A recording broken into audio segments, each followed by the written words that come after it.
읽도록 하겠습니다. 내가 보매 보좌에 앉으신 이의 오른손에 두루마리가 있으니 안팎으로 썼고 7인을 봉하였더라. 또 봄에 힘있는 천사가 큰 음성으로 외치기를 누가 그 두루마리를 펴며 그 인을 떼기에 합당하냐 하나. 하늘 위에나 땅 위에나 땅 아래에 능히 그 두루마리를 펴거나 보거나 할 자가 없더라. 그 두루마리를 펴거나 보거나 하기에 합당한 자가 보이지 아니하기로 내가 크게 울었더니. 아멘. 아멘. 눈물을 흘리며 씨를 뿌리는 자는 기쁨으로 거두리로다. 울며 씨를 뿌리러 나가는 자는 반드시 기쁨으로 그 곡식단을 가지고 돌아오리로다.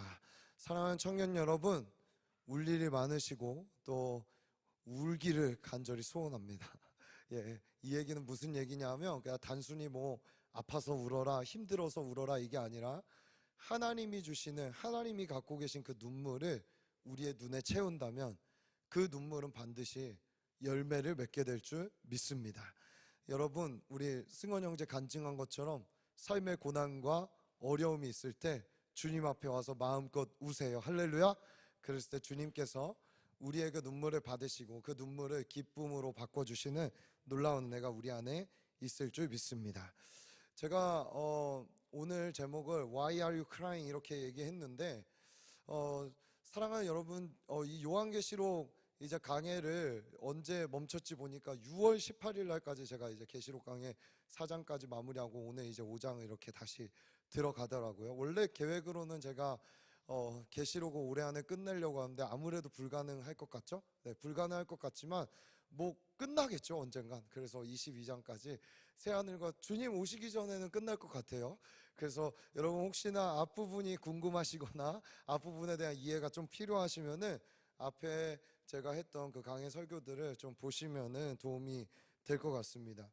여러분 보시기에 저는 저를 잘 아시는 분들 말고 눈물이 많을 사람일 것 같아요? 많지 않은 사람일 것 같아요?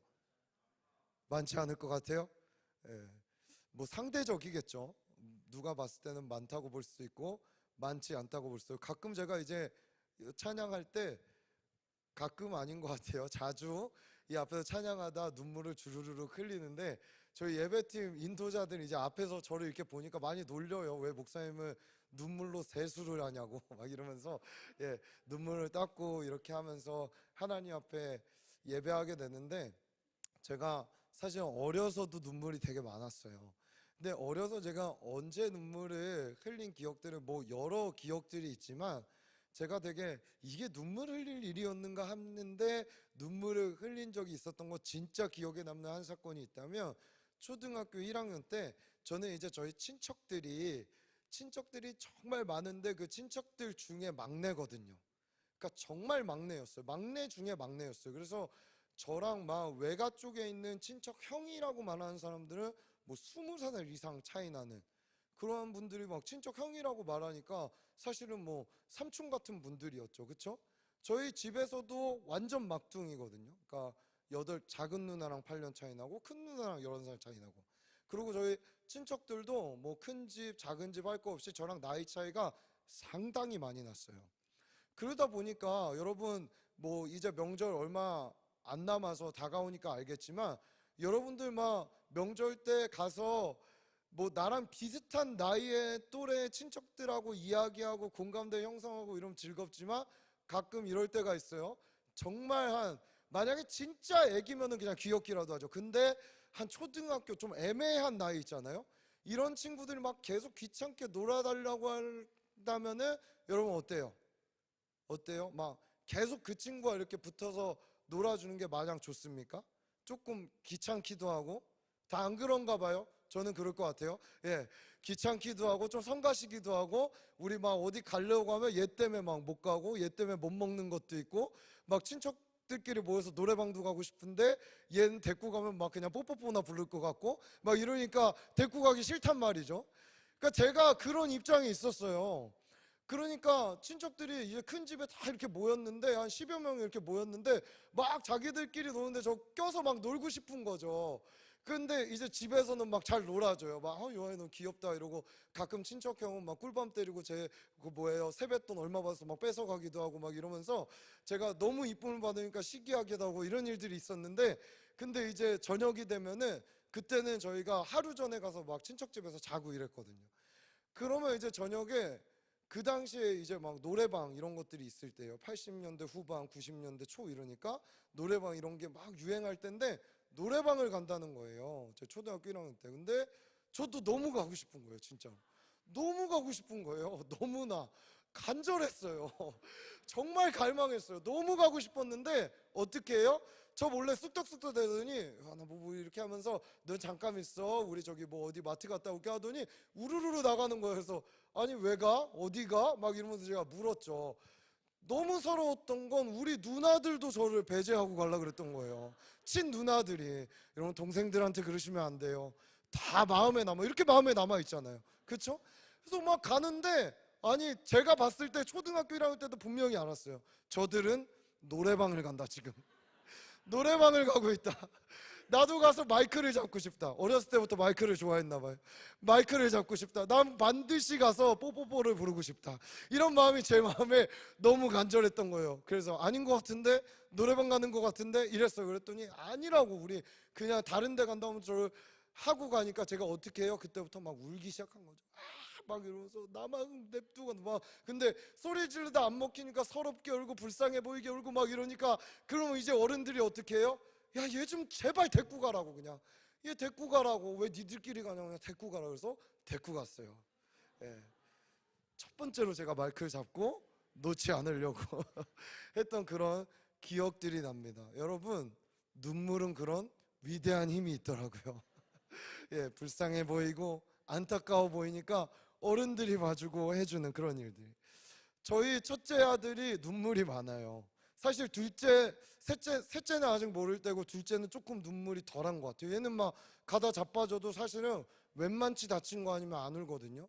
근데 저희 첫째는 제가 이제 막 우는 모습을 보면 쟤 누구 닮아서 이렇게 울지 보면은 저희 아내가 딱 저를 쳐다보죠. 그냥 지금도 집에서 가끔 뭐 자주는 아니지만 저희는 이제 좋은 드라마 같은 것들은 막 봐요. 예를 들면 뭐 쓰리생 이런 것들을 함께 보면서 좋은 인사이트들을 받고 이러는데, 좀 감동적인 포인트가 있거나 약간 어떤 이야기들이 나오면 벌써 저희 아내는 저를 딱 쳐다봐요. 그러면서 울어?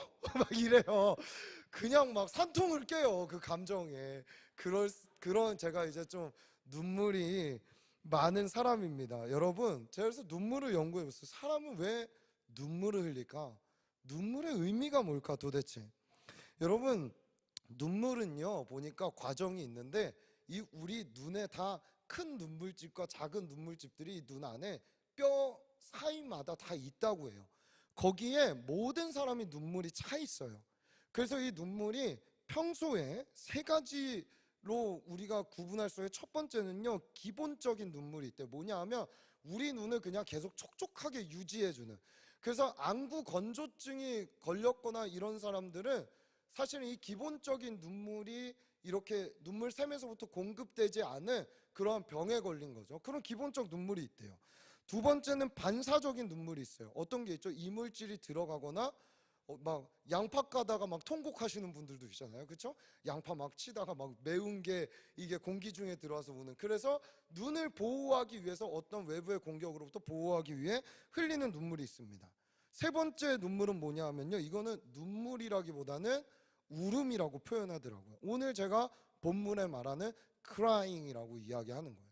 막 통곡하며 우는, 그것은 정서적으로 흘리는 눈물이라고도 할 수 있습니다. 근데 저는 여기서 우리 차원에서 한 가지를 더 이야기해 보고자 합니다. 따라해 봅시다. 영적으로 흘릴 수 있는 눈물. 예. 그리고 이거 되게 재밌어요. 그러니까 어떠냐 하면 이 영적으로 흘리는 눈물, 여러분 그런 경험 저는 분명히 예수 만났으면 있을 거라 생각하는데, 막 내 몸은 뛰고 기쁘고 막 셀러브레이션 하고 있는데 막 눈물이 흐른다거나, 그렇죠? 막 기쁨과 환희와 소망이 가득한데 막 눈물이 흐른다거나, 주체할 수 없이 하나님 앞에 반응하게 되는 일들이 아닌가라는 생각을 하게 됩니다. 이렇듯 우리는 눈물이 기본적으로 있고 또 우리 보호하기에 흐르기도 하고 우리의 감정과 영적인 것이 터치돼서 흘리기도 합니다. 오늘 본문에 나와 있는 요한계시록의 저자인 사도 요한도요, 오늘 본문에 크게 울었다고 이야기하고 있어요. 자, 여러분, 그가 흘린 눈물과 우리가 흘린 눈물의 차이는 뭔가? 사도 요한이 설마 뭐 사도들이 뭐 노래방 안 데리고 가서 운 건 아닐 거 아니에요, 저처럼. 그렇죠? 서럽게 하거나 나만 남기고 얘네 다 하늘 날아갔어, 이런 눈물은 아닐 거란 말이죠.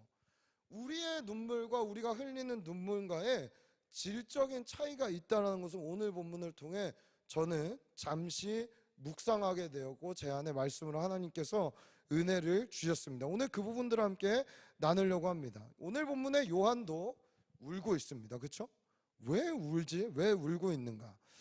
오늘 본문을 통해 함께 살펴보려고 하는데, 이 울었더니 헬라어의 클라이오라는 말은 크라이라는 말의 어원이 되기도 하죠. 이건 그냥 단순히 뭐 이렇게 찔끔 눈물을 흘린 정도가 아니라 아주 엉엉 흐느껴 울거나 아예 부르짖어 우는 모습을 이야기하고 있습니다.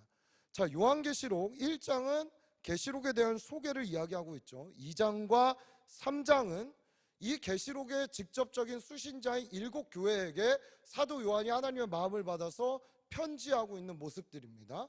그리고 우리 앞서 봤던 4장은요, 일어난 일들에 관한 말씀을 하기 전에 하나님이 이리로 올라오라, 열린 하늘을 통해서 보좌를 보여주고 그 보좌가 정말 카메라 앵글 전체로 보좌로 보듯이 이 땅에서 누구도 보지 못한 하늘의 영광스러운 모습을 사도 요한이 보고 있습니다. 사실은 이것이 우리의 예배의 모형이고 우리가 회복하고 싶고 드리고 싶은 예배의 표본이 되고 모델이 된다는 것을 우린 누구도 부인하지 않습니다. 그렇죠? 이렇게 카메라, 한번 카메라 기법으로 지금 4장과 5장을 제가 설명하려고 이 얘기를 하는 거예요. 4장은 이렇게 멀리서 와이드하게 하늘의 보좌를 중심으로 보여주고 있는 거예요. 그렇죠? 카메라가 쭉 멀리 잡아서 하나님 보좌가 보이고 그 보좌 주위에 내생물이 있고 거기에 24장로들이 있고 거기에 수많은 무리들이 24시간 365일 끊이지 않고 하나님을 예배하고 기도하고 그분 앞에 나아오고 있는 이 모습이 천국의 형상과 모습들을 예배라는 것을 통해 보여주고 있단 말이죠. 자, 이제 5장으로 와서 그 보좌에 주민이 되기 시작합니다. 카메라가 쭉 들어가는 거예요. 그리고 그 주민대 거기에서 또 더 주민이 돼서 어디로 가냐면 하나님의 오른손에 다 카메라가 비추게 됩니다. 가까이서. 이 모습이, 이 주민되어 있는 모습이 계시록 5장 1절의 말씀이에요. 우리 이 그림을 한번 상상하며 5장 1절을 다 같이 한번 읽어봅시다. 5장 1절을 다 같이 읽습니다. 시작.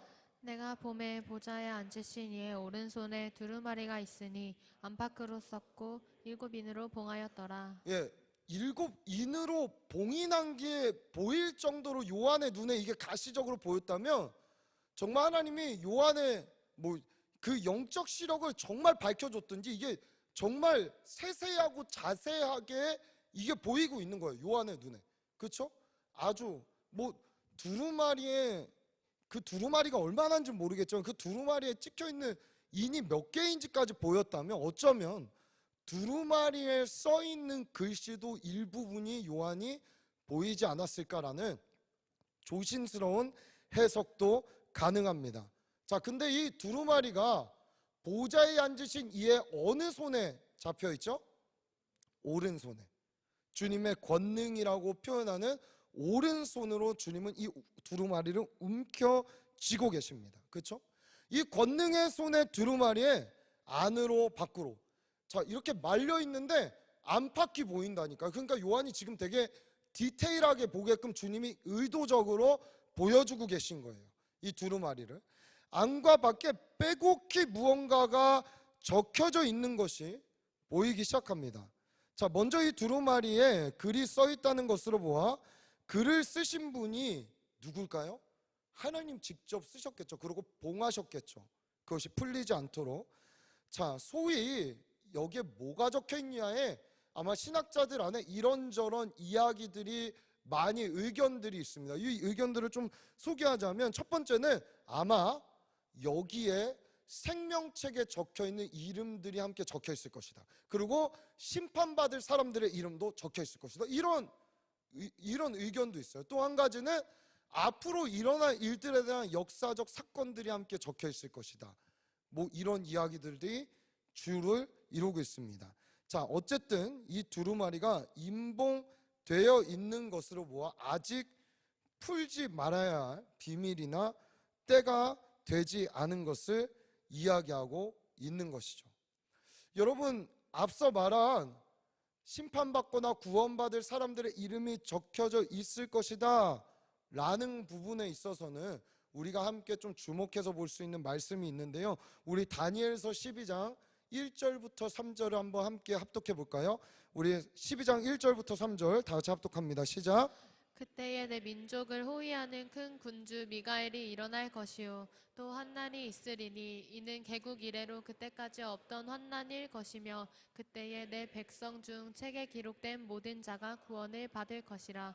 땅의 티끌 가운데에서 자는 자 중에서 많은 사람이 깨어나 영생을 받는 자도 있겠고 수치를 당하여서 영원히 부끄러움을 당할 자도 있을 것이며 지혜 있는 자는 궁창의 빛과 같이 빛날 것이요 많은 사람을 옳은 대로 돌아오게 한 자는 별과 같이 영원토록 빛나리라. 자, 예를 들면 이런 거예요. 이게 만약에 적혀 있다 그러면 안쪽에는 뭐 구원받을 사람, 바깥쪽에는 아마 심판받을 사람. 행위대로 하나님이 그 생명책에 기록한 이 사람들을 여기에 적지 않았겠냐? 이제 이런 의견이 있는 것입니다. 자, 다니엘은 그 책에 구원받을 자와 부끄러움 당할 자가 있다고 보았고, 그리고 영원히 빛나는 자의 삶에 대해서도 하나님으로부터 말씀 가운데 듣게 되고 그걸 다니엘서에 기록하게 됩니다. 자, 그런데 이 말과 이 두루마리를 어떻게 하라고 주님이 다니엘에게 명령하십니까? 우리 다니엘서 12장 9절의 말씀 함께 볼까요? 12장 9절을 한번 다 같이 읽습니다. 시작. 그가 이르되 다니엘아 갈지어다. 이 말은 마지막 때까지 간수하고 봉할 것입니다. 이것을 너는 봤지. 다니엘도 좀 봤을 수도 있어요. 그러나 이것을 마지막까지 봉함하고 간수하라고 이야기하고 있습니다.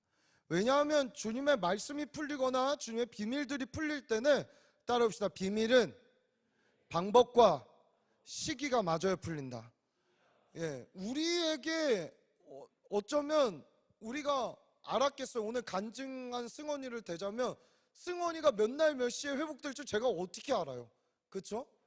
하나님이 정하신 때에 정하신 방법으로 저 친구를 만나 주셔야 그때에 저 친구 안에 묶여 있었던 것들이 풀리게 되는 거예요. 우리가 그걸 모르기 때문에 우리가 구해야 되는 거, 기도해야 되고, 하나님이 다 이루실 건데 우리가 못하러 그렇게 해요 라고 이야기할 수 없는 것은 그때를 알고 계신 하나님께 우리가 간청하고 간구해야 되는 이유가 여기에 있기 때문입니다.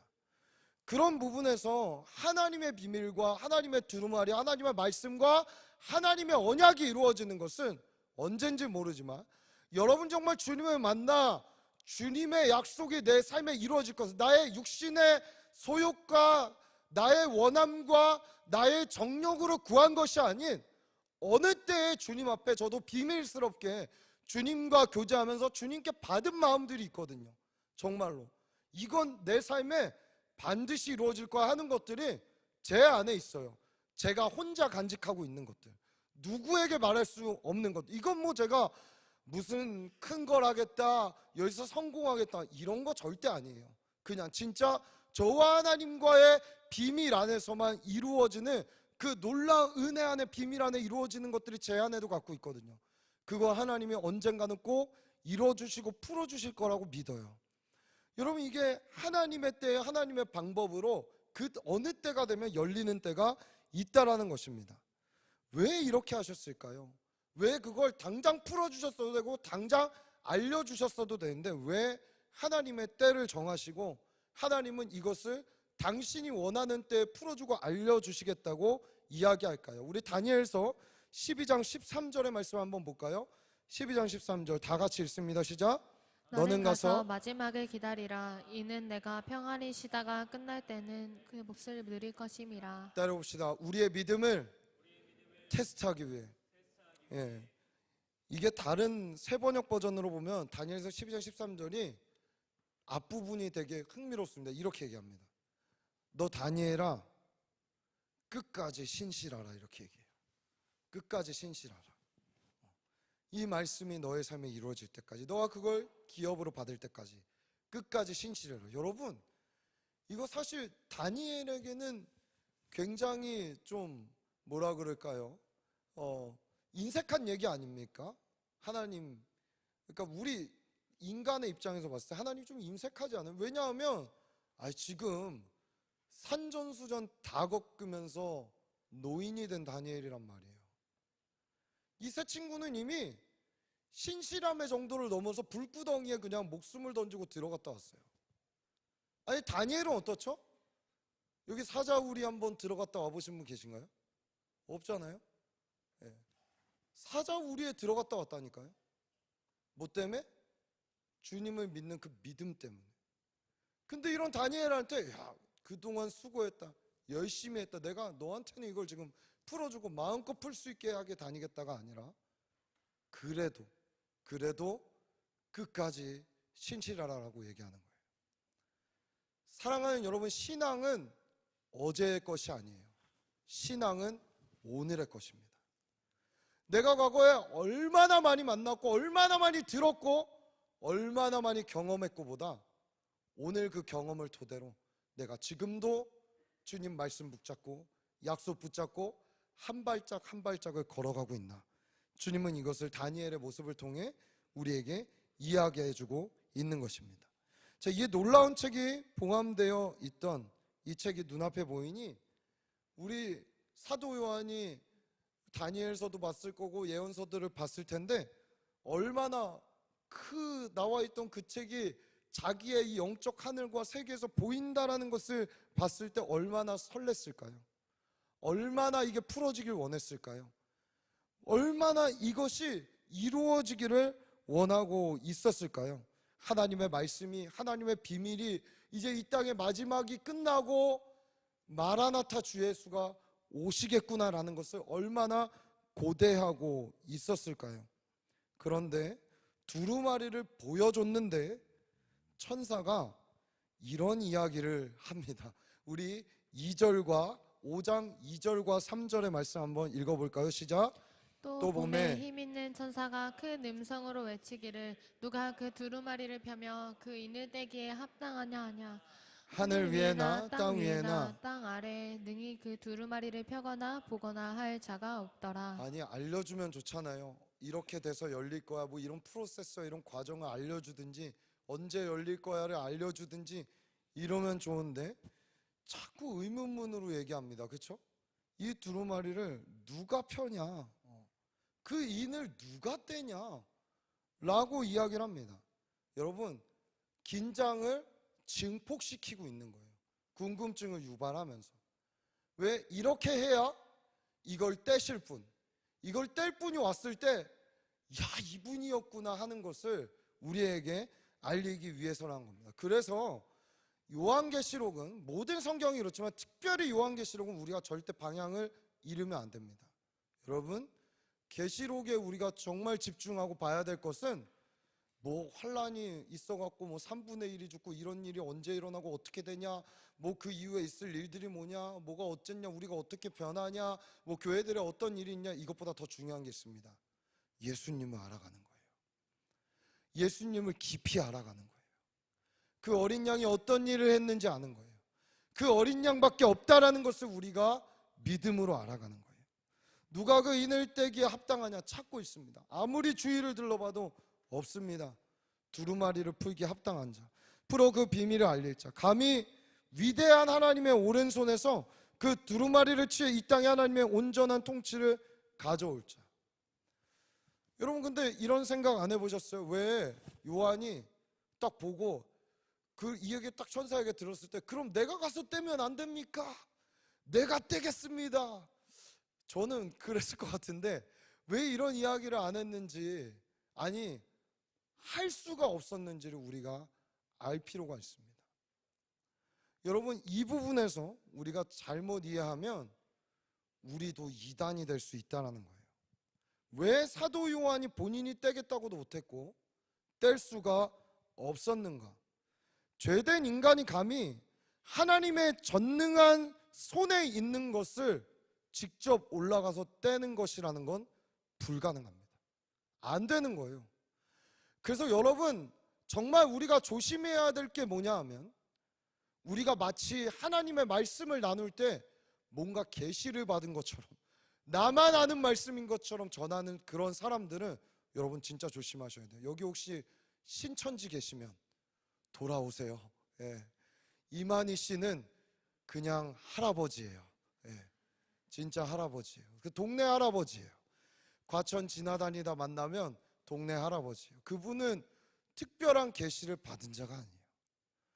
여러분, 이런 부분에서 뭔가 내가 그 두루마리를 뗄 사람인 것처럼, 내가 취한 사람인 것처럼 이야기하면, 아니 그런 이단 말고라도 미혹하며 나만 어떤 말씀을 특별하게 아는 것처럼 이야기하는 목회자들도 전 분명히 있다고 봐요. 여러분, 이런 부분에서 우리가 정말 주의하고 겸손하라고 주님은 이 말씀을 우리에게 허락하고 계십니다. 자, 그렇다면 이러면 되잖아요. 하나님이 오른손에 들고 있으니까 없습니다 했을 때 그럼 내가 뗄게. 예, 하나님 떼셔도 돼요. 근데 그것은 하나님의 사역의 방법은 아닙니다. 하나님은요, 꼭 우리와 함께 무언가를 하기 원하셨어요. 왜? 사랑하기 때문에. 그렇기 때문에 창조주 하신 거예요. 그렇죠? 안 하셔도 되잖아요. 말씀 그대로 계시고 아무것도 없는 데서도 위대하시고 모든 것들 위에 뛰어나신 하나님으로 계셔도 되는데, 이 하나님이 굳이 만드시고 자기의 말씀, 이 두루마리를 첫 번째 아담에게 사실은 언약이란 말씀으로 주셨어요. 근데 죄악 때문에 아담이 그것을 함부로 건들 수 없는 존재가 되어버리면서 뒤로 물러나 버린 것입니다. 그러나 우리 로마서 말씀을 통해서도 잘 알다시피 두 번째 아담 대신 인간의 몸을 입고 오셨지만 죄가 없으시고 온전하시고 두루마리를 그냥 알 뿐 아니라, 하나님의 말씀을 알 뿐 아니라 하나님의 말씀을 살아내고 풀어내시는 예수 그리스도, 그분만이 두루마리를 풀 수 있는 자라는 것을 우리 다음 주를 통해 조금 더 보게 될 것입니다. 여러분, 요한은 왜 그렇게 이 두루마리가 풀리기를 기다렸을까요? 왜 이 부분들이 되기를 그렇게 원했을까요? 여러분, 오늘도 우리 담임 목사님 말씀 통해 지금 이집트에서 그 콥트 교도들이 받았던 핍박에 대해 이야기를 들었을 겁니다. 그 지역적으로 일어나는 핍박 이야기만 들어도 참 끔찍하고 마음이 아프고 힘든데, 여러분, 오늘 본문에 나와 있는 요한의 시대엔 그 이상의 엄청난 핍박이 있었다는 것을 우리는 기억해야만 됩니다. 이 정말 상상도 못할 핍박이 끝난 뒤에는 반드시 주님이 온다고 했어. 우리 구원하러 온다고 했어. 그렇게 창에 찔려 죽은 도마는 저 두루마리에 있는데 과연 어떻게 살고 있을까? 아니, 주님의 말씀이 저기 빼곡히 적혀 있는데 저건 언제 이루어질까? 주님, 빨리 이 두루마리가 풀리기를 원합니다. 이것이 성취되기를 원합니다. 이것이 나의 삶에 이 정말 의의가 없고 불의하고 죄악으로 가득 차 있고 억울하게 예수 믿는다고 말하는 것 때문에 핍박받고 고난받고 어둠 가운데 힘들게 살아가고 있는 이 사람들의 삶에도, 주님 때문에 핍박받는 이들의 인생에도 의로운 재판장인 주님의 판결이 이루어지는 그날이, 이 두루마리가 활짝 열리는 그날이 우리에게 있기를 소원합니다 라는 이 마음이 요한의 마음에 가득 있었던 거예요. 빨리 풀려야 되는데, 빨리 이루어져야 되는데, 빨리 하나님의 통치가 이 땅에 임해야 되는데, 그는 이것이 너무 아쉬웠던 것입니다. 그렇기 때문에 어떻게 합니까? 그는 울기 시작합니다. 우리 계시록 오늘 말씀 5장 4절의 말씀을 다 같이 한번 읽습니다. 시작. 그 두루마리를 펴거나 보거나 하기에 합당한 자가 보이지 아니하기로 내가 크게 울었더니. 네, 내가 크게 울었더니. 이게 풀릴 사람이 없기 때문에, 이걸 뗄 사람이 없기 때문에 울고 있는 것입니다. 오늘 저 여러분에게 이런 도전을 드리고 싶은 것이죠. 여러분 참 울 일 많죠? 울 일 없어요? 그냥 행복해요? 해피해요? 하는 것마다 막 잘 돼서 기쁘기만 해요? 아닐걸요. 자, 따라해 봅시다. 지금 울 일이 있으면 앞으로는 더 크게 울 일이 있다. 이게 여러분에게 위로가 되기를 소원해요. 얼마나 울 일이 많아요. 얼마나. 그렇죠? 직장에서도 울 일이 많고, 나의 변하지 않는 상황 때문에 울 일이 많고, 나의 가정의 어떤 문제 때문에도 울 일이 많고, 그렇죠? 정말 울 일이 많아요. 뭐 누가 돌아가셔도 참 슬프고, 일어나고 있는 일들이 잘 되지 않아서 슬프기도 하고 아프기도 하고 고통스럽기도 하고, 그 눈물도 귀해요. 그렇죠? 눈물이 메말라서 감정이 딱딱해진 사람보다는 그래도 좀 낫다고 봐요. 그런 힘든 때문에 하나님 아버지 앞에 나와 눈물을 흘리고, 주님 나 좀 해결해 달라고, 나 좀 구원해 달라고, 나 좀 이 어려움에서 주님 살아계심을 나타내 달라고, 참 귀한 눈물이에요. 정말 귀하다고 생각해요. 그것도. 근데 오늘 저는 우리의 눈물의 질이 한 단계 더 높아지기를 여러분들께 권면하고 도전하고 있는 거예요. 사랑하는 청년 여러분, 정말 이 중에 큐티하다 막 말씀이 내 삶에 생명으로 다가오지 않아갖고 막 울며 애통하고 계신 분은 안 계세요? 아니, 그러고 있습니까? 보통 그러기가 쉽지 않죠. 때우듯이 그냥 하는 경우가 많이 있습니다. 부끄러운 얘기지만 목회자인 저도 있을까요, 없을까요? 있을 것 같아요? 예, 있어요. 때우듯이 안 했으니까 큐티 해야지. 제 삶에 그냥 패턴과 습관 중에 하나가 산상수훈 읽는 거라고 늘 말씀드렸죠. 5, 6, 7장을 읽는 거라고.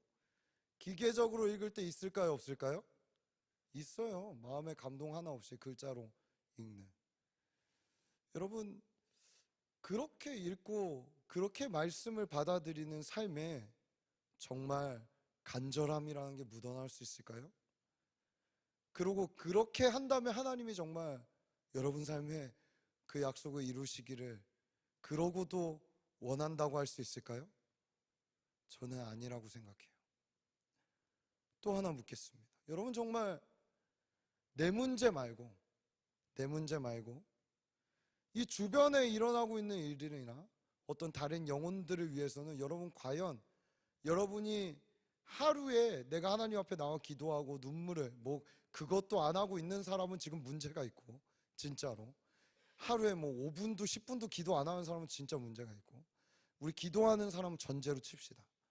기도하러 나왔을 때 정말 하나님의 마음과 뜻을 구하며 영혼을 위해, 지금 일어나고 있는 일을 위해, 아니 우리 저 몇십 킬로만 가면 있는 저 불의한 일을 당하고 있는 국가가 바로 우리 앞 붙어 있잖아요. 그렇지 않아요? 예수 믿는다고 그냥 임신한 여인이 강제 낙태당하고, 강제 정치범 수용소에 끌려가서 인간 대접도 못 받고, 예수 믿는다고 하면 그냥 죽이면 오히려 총살하면 좋죠. 죽을 때까지 끝까지 고통스럽게 살게 만드는 저 나라. 여러분, 정말 그곳을 위해서는 얼마나 울고 계세요? 그곳에 정말 하나님의 그 두루마리가 풀어지기를 원하는 마음이 있습니까? 오늘 이 본문은 단순히 여러분에게 전하고 싶어서 이야기하는 게 아니라, 제가 이 말씀 앞에 섰을 때 얼마나 저 자신도 부끄럽고 얼마나 저 자신도 연약하고 하나님 앞에 회개했는지 모릅니다. 여러분, 말씀드렸지만 귀해요. 여러분의 아픔과 고통의 문제를 갖고 주님 앞에 나와 기도하고 우세요. 그러나 그 울음에서 여러분의 기도와 울음이 끝나지 않기를 예수님의 이름으로 축복합니다. 우리 마지막으로 마태복음 5장 4절의 말씀을 함께 다 같이 읽어보겠습니다. 우리 마태복음 5장 4절 크게 읽습니다. 시작. 애통하는 자는 복이 있나니 그들이 위로를 받을 것이미요. 아멘, 아멘. 여러분, 울며 애통할 때 위로를 주십니다. 우리 예배팀 올라와 주시죠. 울며 애통할 때 위로를 주십니다. 그렇죠? 주님 앞에 나오세요. 내 문제도 갖고 나오시고 모든 것도 갖고 나오세요. 그러나 지금 일어나고 있는 어떤 일들, 내 상황에 연결되어 있는 어떤 일들, 그냥 이 주변에 일어나고 있는 일들을 위해서도 전 우리 청년교회가 우는 자들과 함께 울라고 했는데, 그들의 울음과 아픔에, 그들의 고통에 외면해서 그냥 나 혼자 어떻게 응답받고 살아가면 되죠, 이 수준으로 그치지 않기를 예수님의 이름으로 축복합니다. 주님, 우리를 왜 구원하셨어요? 주님, 우리에게 왜 찾아오셨어요? 주님, 왜 우리에게 예배하게 하셨어요? 주님, 왜 우리에게 기도하고 울 수 있는 이 환경들을 마련하셨어요? 마음껏 열매 맺을 그곳을 향해 눈물로 씨를 뿌리라고 허락하신 거예요. 눈물로 씨를 뿌려야 기쁨으로 거둬요. 지금은 울 때예요. 지금은 울 때예요. 계시록 마지막에 가면 여러분, 그 눈물을 닦아주시겠다고 주님 얘기해요. 그 눈물을 닦아주시겠다고 얘기해요. 울지 않은 사람의 눈물을 어떻게 닦겠어요? 아니, 애통이 없는 사람이 어떻게 하나님께 구원받고 잘 살고 있는 백성이라고 이야기할 수 있을까요? 여러분, 그건 굉장히 맞지 않은 논리라고 생각해요. 여러분, 우리가 정말 주님 앞에 어떤 마음을 갖고 어떻게 기도해야 될지, 무엇 때문에 울지, 무엇 때문에 주님 앞에 나아갈지를 오늘 고민하고 기도할 수 있는 귀한 시간이 되시기를 다시 한번 축복드립니다. 우리 같이 찬양하고 기도하도록 하겠습니다.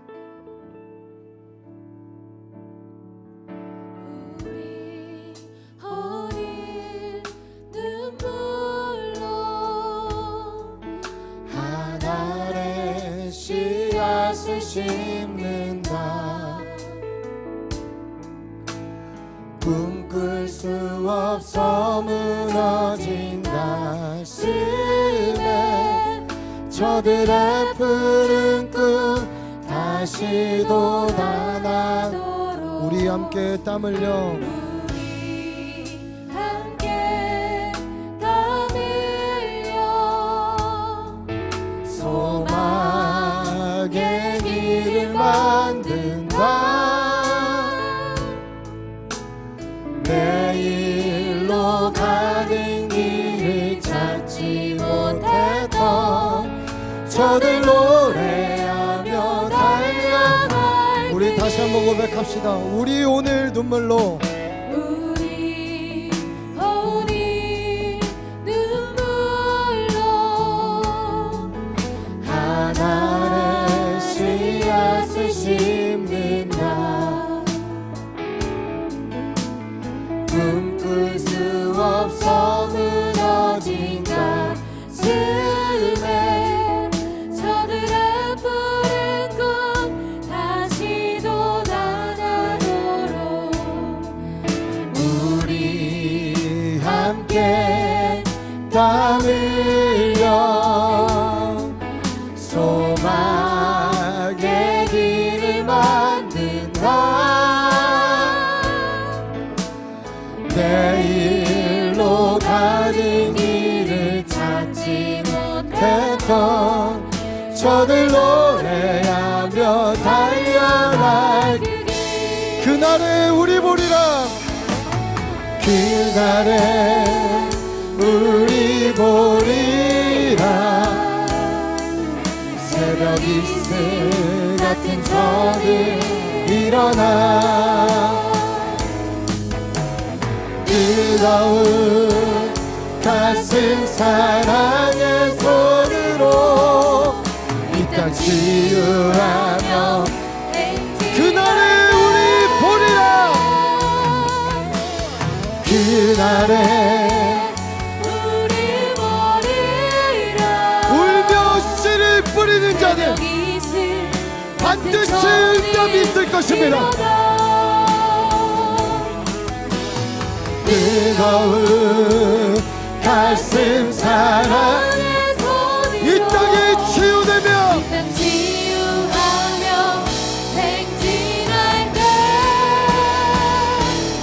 오래 황폐하였던 이 땅 어디서나 순결한 꽃들 피어나고 푸른 의의 나무가 가득한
위에 나무가 가득한 세상 우리 함께 사랑하는 여러분, 우리 기도하며 나아갈 때 첫 번째로는 여러분, 저와 여러분의 눈에 주님 만났을 때의 감격과 감동으로 눈물이 회복되었으면 좋겠습니다. 여러분의 감정이 왜 메말라 있습니까? 우리의 마음이 왜 굳어있어 딱딱해져 있습니까? 주님 구원하신 그 감격이 회복된다면 딱딱한 마음이 부드러워질 줄 믿습니다. 주님, 우리의 눈을 회복시켜 주옵소서. 우리의 마음을 부드럽게 만져 주옵소서. 오늘 주님의 은혜가 필요합니다. 우리 이 시간 주님, 나의 눈에 주님의 눈물을 채워달라고, 주님 주신 마음과 긍휼과 풍성함에 그 눈물을 우리의 눈 가운데 채워달라고 우리 주의 이름 부르짖고 간절함으로 기도하며 나아갑니다. 주여,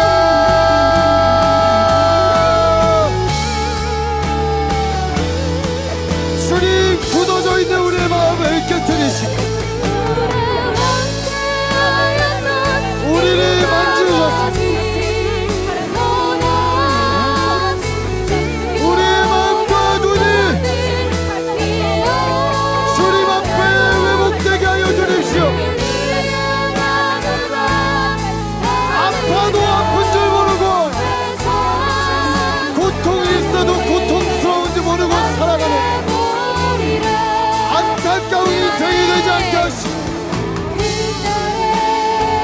울며 씨를 뿌릴 수 있는 은혜를 우리 가운데 허락하여 주시옵소서.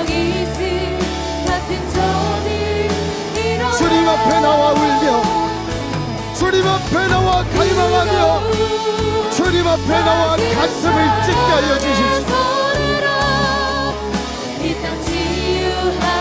양심의 화인 맞은 자가 되지 않게 하시고 굳어질 심령이 되지 않게 하시고 성령 하나님 오셔서 우리의 마음과 감정과 모든 것들을 터치하여 주시고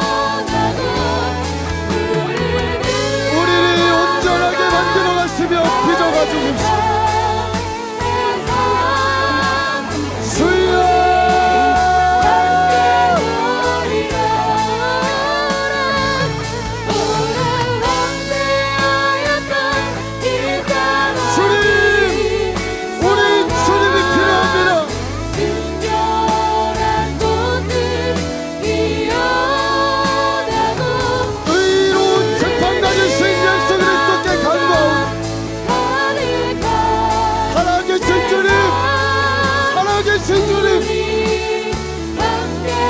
주님께서 우리 가운데 나타나 풀어주시며 들려주시며 영광스러운 은혜를 맛보게 하여 주십시오.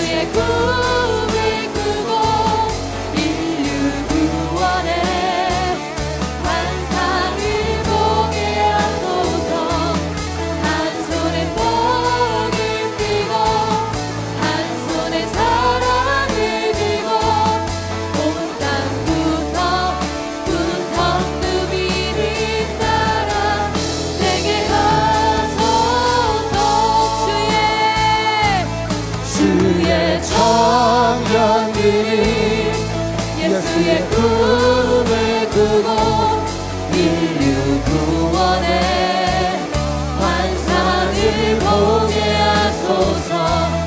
한 손에 복을 들고 한 손에 사랑을 들고 온 땅 구석 구석 누비를 따라 되게 하소서. 여러분, 기도할 때 어떻게 나아가야 되는가, 주님 앞에 어떻게 나아가야 되는가, 여러 방법이 있지만 여러분, 주님 우리에게 뭐라고 얘기했냐면 어린아이와 같이 나오면 용납하시겠다고 얘기했습니다. 맞아요. 어린아이 여러 의미들이 있죠. 겸손한 마음으로 나와라, 붕어 없으면 안 되는 마음으로 나와라, 뭐 여러 가지 이야기들을 순수하게 받아들여서 순종하는 마음으로 나와, 여러 이야기들이 있습니다. 근데 오늘은 좀 전 다르게 해석하고 싶습니다. 여러분, 저도 저희 아이가 떼쓰면서 눈물을 흘리면 방법이 없어요. 정말 어떨 때는 막 이게 통제가 안 될 정도로 울어요. 여러분 왜 그럴까요? 울어서 부모의 마음의 긍휼을 자극하는 거죠.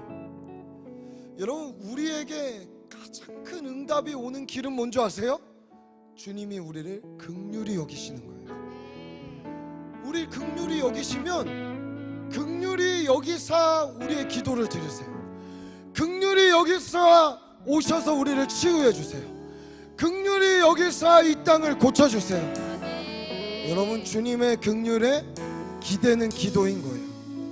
오늘 우리가 주님 앞에 정말 어린아이와 같이 기도했으면 좋겠습니다. 몇 년 믿었고 뭐 했고 체면 차리고 그냥 나오는 그런 기도가 아니라 주님 앞에 떼쓰듯이 주님 앞에 정말 간구하듯이 나아가는데, 여러분 그 간구는 저는 한 가지 전제가 있다 생각합니다.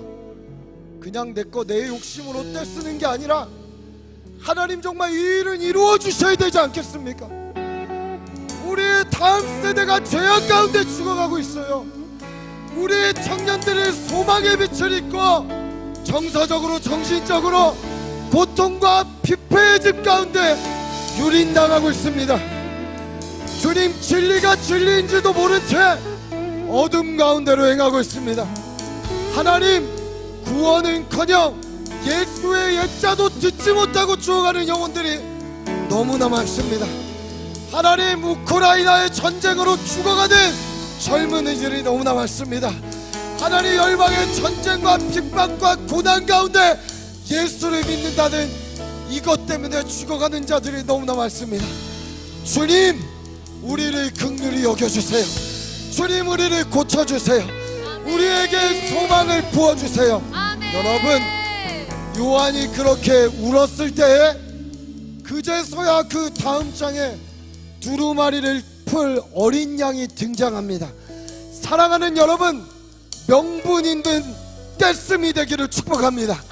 명분 있는 갈망이 되기를 축복합니다. 명분 있는 기도가 되기를 축복합니다. 명분 있는 예배가 되기를 축복합니다. 주의 나라와 의를 구하며 울며 씨를 뿌리는 자 반드시 기쁨으로 단을 거두리라. 우리 두 손을 주님 향해 들고 주님 앞에 명분 있는 기도를 합시다. 열방을 위해, 북한을 위해, 주의 백성들을 위해, 이 땅을 위해, 청년들을 위해, 다음 세대를 위해, 한국교회를 위해 주여 우리를 긍휼히 여겨 주옵소서. 우리 주여 삼탄하고 간절히 기도합니다. 주여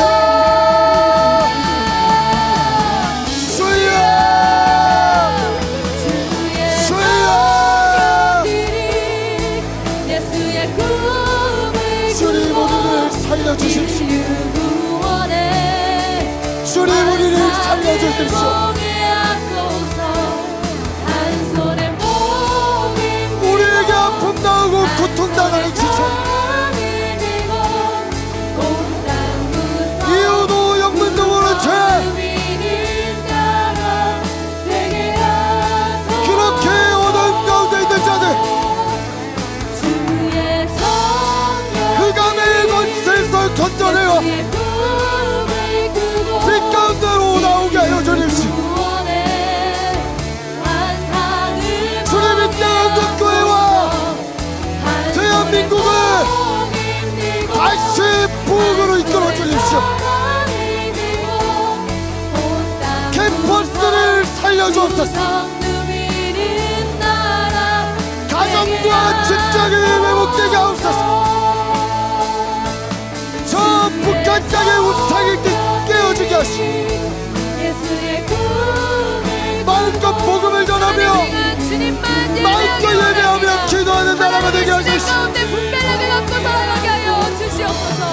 하나님 주의 청년들이 노무되지 않고 열방의 전쟁 가운데 있는 나라들 가운데 긍휼을 베풀어 주옵소서. 하나님 죽어가는 다음 세대를 살리는 하나님의 굳건한 자녀가 되게 하여 주시옵소서.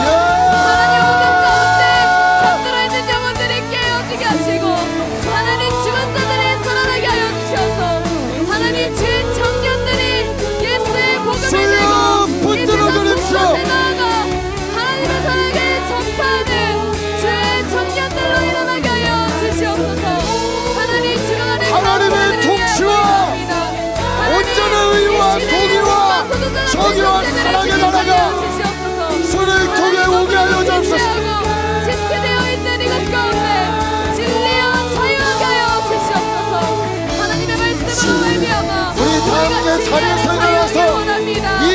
주님 앞에 올려드립시다. 주시옵소서. 인류 구원의 환상을 보게 하소서. 한 손에는 복음을 들고 복음 들고 한 손에 사랑을 들고 온 땅 구석 누비는 나라 주의 청년들이 주의 청년들이 예수의 꿈을 꾸고 인류 구원의 환상을 보게 하소서. 한 손에 복음 들고 한 손에 사랑을 들고 온 땅 구석 누비는 나라 되게 하소서. 하나님 감사합니다. 우리의 눈물에 질을 바꿔 주십시오. 하나님이 주시는 눈물을 흘릴 수 있도록 주님 우리를 붙들어 주십시오. 하나님의 말씀이 풀어지기를, 하나님의 나라가 이루어지기를, 하나님의 정의와 공의와 사랑이 온전하게 이 땅에 임하기를, 우리의 세대들에게 임하기를 소원합니다. 또한 내 삶과 우리의 공동체에 임하기를 소원하오니 사랑하는 주님, 주님 만나러 가는 그날까지 우리 눈물 닦아주신다 하셨사오니 내가 흘려야 할 눈물의 분량을 채우게 하시고 하나님 앞에 간구하게 하시고 애통하는 자 위로를 받을 것이라 하셨고 눈물로 씨를 뿌리는 자 기쁨으로 걷겠다 하셨사오니 하나님의 말씀이 우리의 삶에 이루어지게 하여 주시어서 주님의 그 놀라운 은혜와 말씀의 성취가 우리 삶에 임하여 주님 살아계심을 경험하는 청년들 될 수 있도록 우리를 붙들어 주옵소서. 하나님 아버지, 이 눈물의 행진이 그치지 않기를 소원합니다.